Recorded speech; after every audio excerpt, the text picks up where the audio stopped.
जय श्री कृष्ण। मित्र हो, जिंदगी में सफल होने के लिए हमेशा मोटिवेट रहना पड़ेगा। उसके लिए अच्छी बातें सुननी पड़ेगी, अच्छी बातें देखनी पड़ेगी और अच्छे विचारों वाले लोगों के साथ रहना पड़ेगा।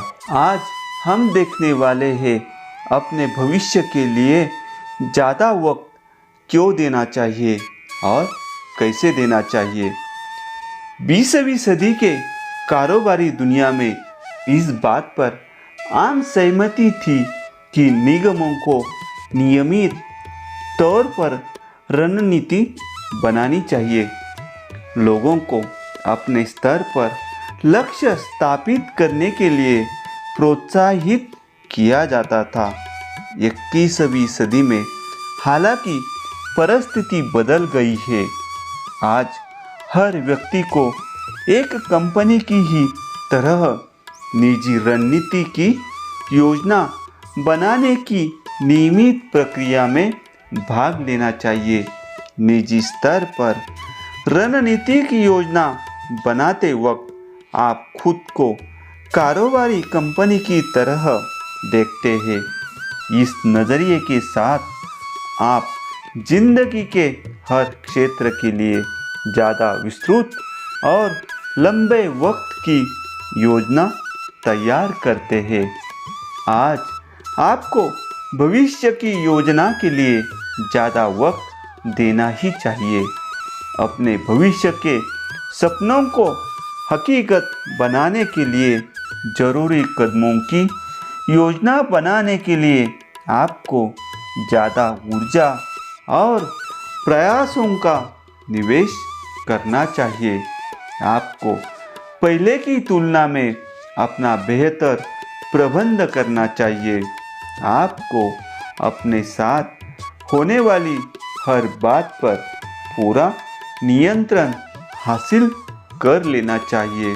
अगर आप अपने काम के किसी भाग से संतुष्ट नहीं है तो बदलाव आपको ही करना होगा।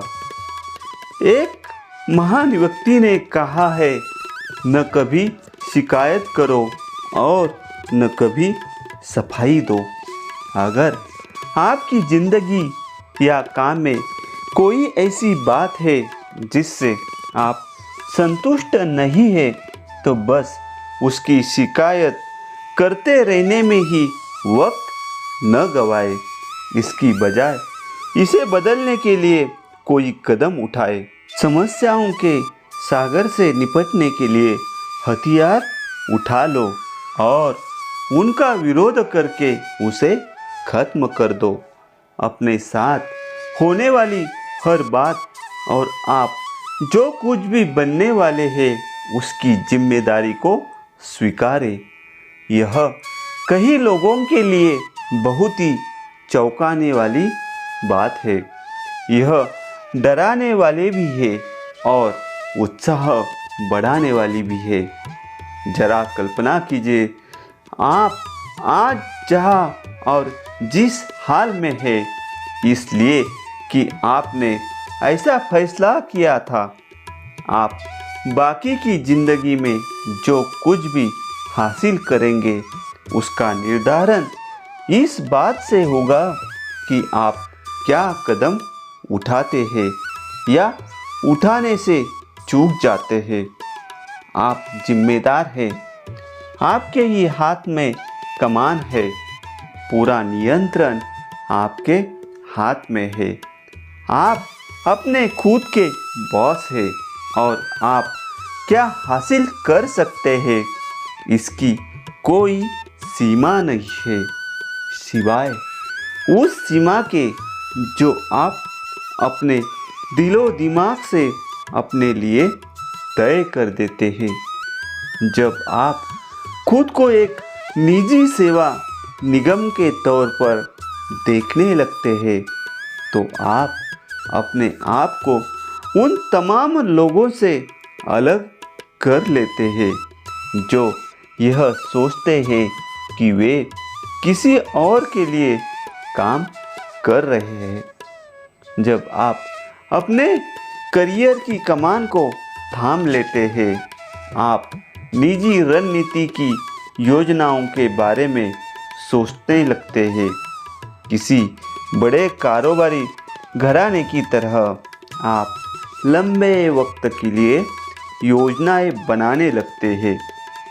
कारोबारी योजनाओं और निजी योजनाओं में काफ़ी समानताएं हैं।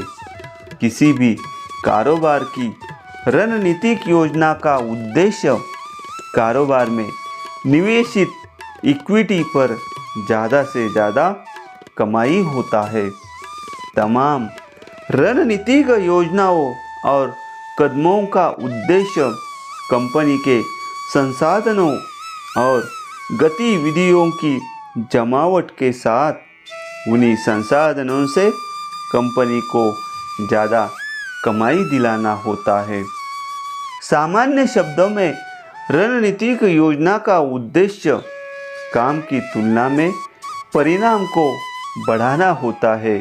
प्रबंधन की आज लोकप्रिय तमाम कार्य योजनाओं जैसी नवीनीकरण, पुनर्गठन, पुनर्प्रबंधन और पुनर्निर्माण का उद्देश्य संस्थान के कामकाज के तौर तरीकों को बेहतर बनाकर ज़्यादा कमाई दिलाना ही होता है।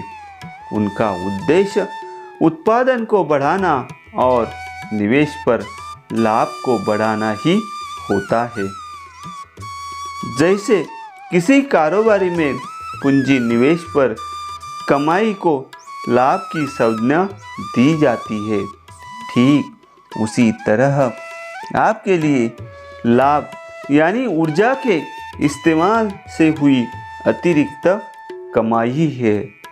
निजी रणनीतिक योजना में आपका पूरा ध्यान आपके द्वारा किसी काम के लिए दिए गए घंटों और दिनों से मिलने वाले लाभ की यात्रा और गुणवत्ता में इजाफे पर ही होता है।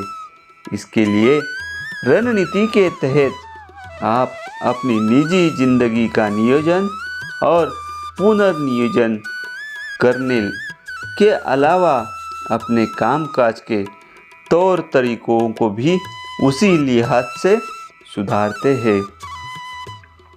उदाहरण के लिए मान लीजिए कि आपने फैसला कर लिया है कि आप अगले 3 से 5 सालों में कमाई को 2 गुना कर लेंगे। यह एक तर्कपूर्ण लक्ष्य है जिसे आपके इधर उधर के लोग हासिल कर रहे हैं। इसे हासिल कर पाना उतना मुश्किल भी नहीं है। साधारण शब्दों में कहा जाए तो इनकम को 2 गुना करने के लिए आपको केवल काम के उन्हीं घंटों की तुलना में परिणामों को बेहतर बनाना होगा। आपको अपने योगदान की कीमत को 2 गुना करना होगा। आर्थिक परिणाम किसी काम को करके या फिर काम की चीज़ों के उत्पादन या सेवा से हासिल होते हैं। अगर आप अपने को मिलने वाली राशि में इजाफा चाहते हैं तो आपको इसमें निवेश की जाने वाली राशि के बारे में भी सोचना होगा। मित्र हो, आपके श्रेष्ठता वाले क्षेत्र कौन से है, इसको पहचानो। वह कौन सा महत्वपूर्ण कारक है जो किसी भी कंपनी की कामयाबी या नाकामी का निर्धारण करता है। यह है प्रतिस्पर्धात्मक बढ़त या श्रेष्ठता का क्षेत्र। हर कंपनी अस्तित्व में आकर फिर उसे कायम रखती है क्योंकि उसमें बाजार को अपने प्रतिस्पर्धियों की तुलना में किसी न किसी तरह से कुछ बेहतर देने की क्षमता होती है। वह जब तक अपने उपभोक्ताओं की ज़रूरतों को दूसरों की तुलना में किसी न किसी तरह से बेहतर तरीके से पूरा कर पाती है। कारोबार में वह बनी रहती है। मित्र हो, आप खुद एक परियोजना करके देख सकते हैं। यहाँ आपके लिए एक सवाल, इस वाक्य को पूरा करें। अगर मैं डैश अच्छे से करता हूँ तो मैं उतने पैसे कमा सकता हूँ जितने की मुझको ज़रूरत है। आपका काम इस खाली स्थान को मतलब डैश की जगह को भरना है। वह क्या कौशल्य है जिसे अगर आपने विकसित किया और इसे अच्छी तरह से किया तो यह आपकी कमाई पर सबसे ज़्यादा सकारात्मक असर डालेगा। अगर आप एक जादुई छड़ी को घुमाकर अपने काम के किसी एक हिस्से को बहुत ही अच्छी तरह से करते हैं तो वह काम का कौन सा हिस्सा होगा?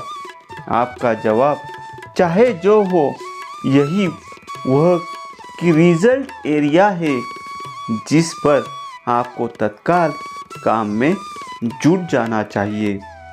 आपके कारोबार या करियर में सभी स्थायी सफलता किसी काम को बहुत ही अच्छी तरह से करने से मिलेगी। ऐसा काम जिसकी दूसरे लोग कद्र करते हो और जिसके लिए पैसा देने को तैयार हो, और हर वह बात जो दूसरे अच्छी तरह से कर सकते हैं, आप भी उसे करना सीख सकते हैं। याद रखिए, आज जो शीर्ष 10% में है, उन्होंने शुरुआत नीचे के 10% से की थी। आज जो कोई भी अच्छी स्थिति में है, वह कल कमज़ोर स्थिति में था। आपके क्षेत्र में शीर्ष पर मौजूद सारे लोग कभी किसी अन्य क्षेत्र में थे।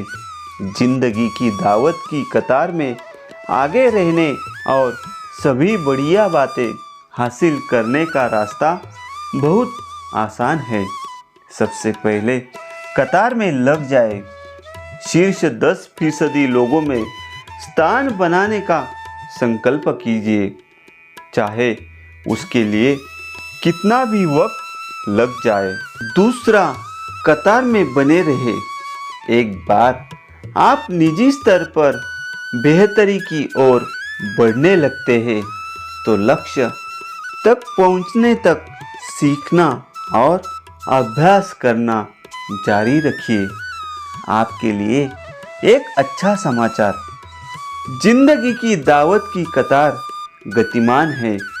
यह कभी भी बंद नहीं होती। यह हर रोज 24 घंटे खुली रहती है। जो कोई भी इस कतार में आकर फिर उसमें बना रहता है, अंततः आगे निकल ही जाता है।